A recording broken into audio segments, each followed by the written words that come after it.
I-70 at Floyd Hill has outlived its usefulness, but it's going to cost big to upgrade. Phil Lindemann with your news from Avalanche Physical Therapy on Krystal 93. First, a former ski patroller and avid backcountry skier was killed in an avalanche outside of Beaver Creek yesterday.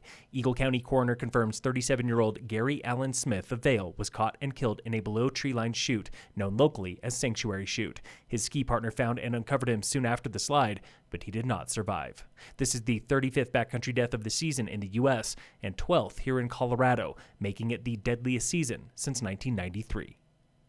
Floyd Hill is getting a serious facelift. Tamara Rollison with CDOT. Our preferred alternative is building a canyon viaduct. And what that would do is it would replace the existing section of I-70 through Clear Creek Canyon with an elevated highway. CDOT's wish list includes that elevated road, bridge replacement, rec paths, and new frontage road. Cost is $700 million for 7 miles of work, phased out over many years. It's not like we have $700 million in the bank today and we can just go gangbusters with construction. We don't.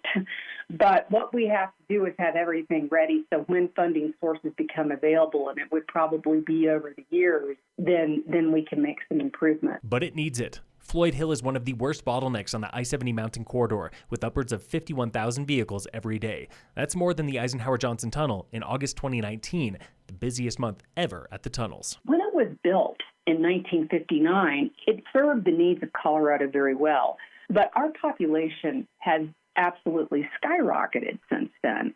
And so the road no longer supports the volume of traffic that uses it every day. There is no timeline yet. CDOT is holding public meetings later this spring to explain the project. It's been another rough quarter for hundreds of Summit County business owners, estimating losses of $115 million January through end of this month. In the past year, they say they've lost a combined $739 million, and recovery is splintered as winter rolls on. Corey Mim with Summit Prosperity Initiative. The business community has told us that they expect that they lost about 25% of their revenues in January and about 20 in February and about 10 still to last year in March.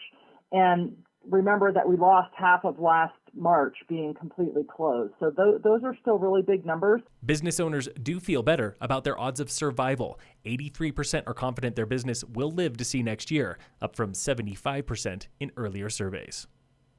The U.S. Forest Service has approved preliminary drilling for a new dam on Homestake Creek between Leadville and Minturn.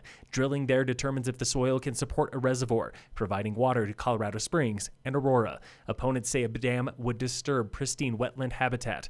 The dam itself has not been approved.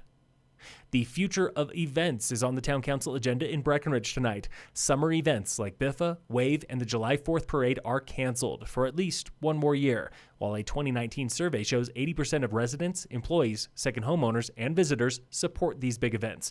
Data also shows big events alone are not responsible for overcrowding and traffic jams.